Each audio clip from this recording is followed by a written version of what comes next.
Justin Trudeau is in Davos, Switzerland for the World Economic Forum. And while there, in the middle of his speech, he decides he's going to do something that Canadian leaders, Western leaders in general, just don't do. And that's play partisan politics on the home front. That's right. Justin Trudeau taking a swipe at Stephen Harper. Here's the tape. My predecessor wanted you to know Canada for its resources. Well, I want you to know Canadians for our resourcefulness. So is this a big faux pas? Is this all okay because of Trudeau's sunny ways? Ray Hurd joins me now from Toronto. Ray, it's not exactly sunny ways to take a pot shot at your predecessor while speaking in a foreign country like Switzerland, is it? I tweeted that and I said that he'd broken, and I worked for one Canadian Prime Minister and I knew Pierre Trudeau, his father. Basically, Justin broke an unwritten rule of Canadian politics. But when I tweeted that, Linda Frum, a senator, Tory senator, came back and said, wait a minute, it's not just in Canada, it's in any Western democracy. You don't play party politics on foreign soil, period. Justin obviously didn't know that. I have another footnote to that you might find amusing. A few minutes after Justin made that speech, I get an email from guess who? Justin Trudeau. And guess what Justin Trudeau does? He summarizes his speech at the top, how he spoke about diversity. He didn't mention that he said Harper had based everything on natural resources. He based it on human resources, which is absolute codswallop. But guess what? When he said that in a brief interlude at the top, he begs me for money. He says, do you want to give $5, $10, $20? So actually, Justin confirmed with that email to me and probably hundreds of thousands of other Canadians that his real title should be fundraiser-in-chief or promoter-in-chief, because guess what he's doing now? He's meeting washed up Hollywood stars, Leonardo DiCaprio, who's gone green, even though he flies everywhere in a corporate jet. Okay. Well, let's pause right there. Let's pause right there and remind everyone that while he is in a hit movie right now, Leonardo DiCaprio was also the guy that mistook a Chinook while he was filming near Calgary for proof of global warming. He said, oh, look, it got really warm in the middle of winter in Calgary. This is proof of global warming. No, it's proof of a Chinook. It happens every year. Well, he's typical. The other idiot Justin has met in Davos is Bono.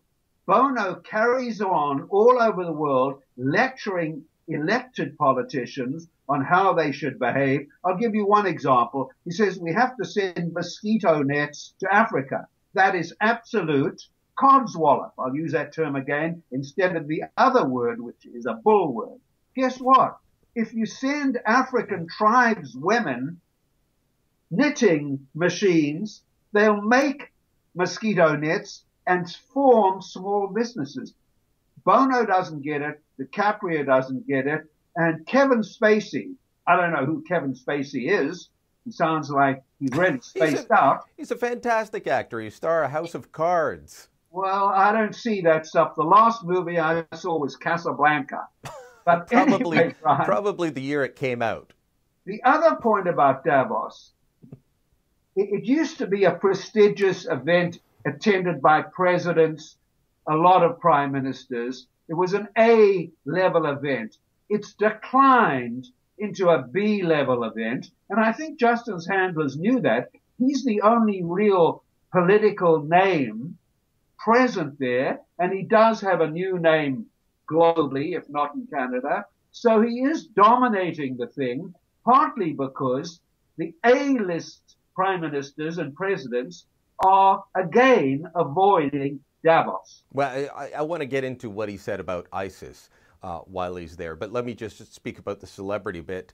A friend gave me a new term to use this week in relation to Trudeau being famous for being famous over at Davos, his wife getting all the media attention for singing. We're in the Trudashian era. Yes. It's That's just like the Kardashians, except in Canada we have the Trudashians. Yeah. ISIS, he was asked about ISIS and why Canada's pulling out the fight, and he said, well, we want to do what we're good at. I don't get this line. You know, Canada, under Jean Chrétien, under a Liberal Prime Minister, took part in the bombing missions in Bosnia and Kosovo. We were the leaders of the bombing mission in in Libya. I opposed the bombing mission in Libya, but you know, NATO would not let us run the thing if we were bad at it. But we were the leaders of that. We coordinated, not the Americans, not the Brits. We coordinated that. And Justin Trudeau is making it sound as if Canada doesn't have the skill set to be taking part in this. He just wants us to do training. I think it's very ironical. 2 points. Firstly, I covered Lester Pearson, who won the Nobel Prize as a peacekeeper. But guess what Pearson believed? He believed what I believe today. In order to wear a blue beret as a peacekeeper, you first have to make the peace before you can keep the peace, and you make it, tragically, in many cases, especially against Islamist thugs and murderers, with force of arms. So that's a reality that is ignored by Justin Trudeau. His father was a bit of a pacifist too. His father used to ride a motorbike around Montreal in World War II dressed as a Nazi. So one shouldn't be surprised. I think it was a World War I uniform he used to wear, but he wore either way. It was he a wore German uniform. A German uniform. It was a German uniform in the middle of the Second World War. Absolutely despicable. There's lots we could talk about Justin Trudeau, his own past and his father's past. But let's stay focused on ISIS. Big meeting of coalition partners. The United States inviting partners to a meeting. Canada excluded. I'll say this about that. In World War II, to get back to World War II, Canada freed, liberated Holland, the Dutch. You can't buy a drink even today in Amsterdam. If they found out you are Canadian, they buy the drink for you. So guess what? Justin should realize that attending that summit meeting of alliance defense ministers were the Dutch. So the irony is Canada is disinvited or not invited to a pivotally important meeting to discuss the facts.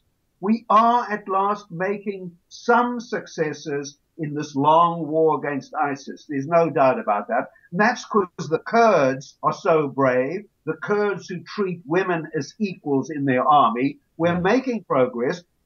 Why? Mainly because the Allied bombing attacks on ISIS are cutting them off from the lines of supply to the oil fields, and they sell the oil from those oil fields to make the money to buy the arms. So we are succeeding because even today, because Trudeau typically has not announced when we are withdrawing, we today are part of a successful alliance that is cutting off ISIS from its vital supply line. But yet Canada not invited. You know, they keep saying, oh no, we have not been asked to stay. Oh no, we have not been asked to do more. We know that Defense Secretary Carter has been asking allies to do more. He did that this week. Several, including France and Britain, said, yes, we will do more. We'll step up the bombing. But they want us to believe that Canada is left off this list. Well, maybe we are, because they realize who they're dealing with. We couldn't even get an invite. No, we couldn't. And then the Pentagon issued a press release saying Canada's a good ally, blah, blah. But guess what it ended with? It ended listing the countries, and I'll use the word they used, that were invited. And those countries include Holland and Australia. Basically, these countries are the Western democracies on whom freedom and justice depend for the future. So this is sad that Canada's not there. And if Trudeau had better advisors, Trudeau should listen to people like Bob Rae, Desange, who's in British Columbia, former cabinet minister. John McCallum was defense minister. I bet you, and I don't know this, although I was involved in putting McCallum in there, I bet you McCallum, as a former defense minister, must have very strong views on the need to keep Canada at the top of the Western democracies as we fight the worst war. We have no boundaries in this war. We got to leave it there, Ray, but right now all McCallum is interested in is moving refugees through to Canada as quickly as possible. That's another story that we could talk about at length. We'll leave it there for now. Ray Hurd joining me from Toronto. Thanks, Ray. Thank you.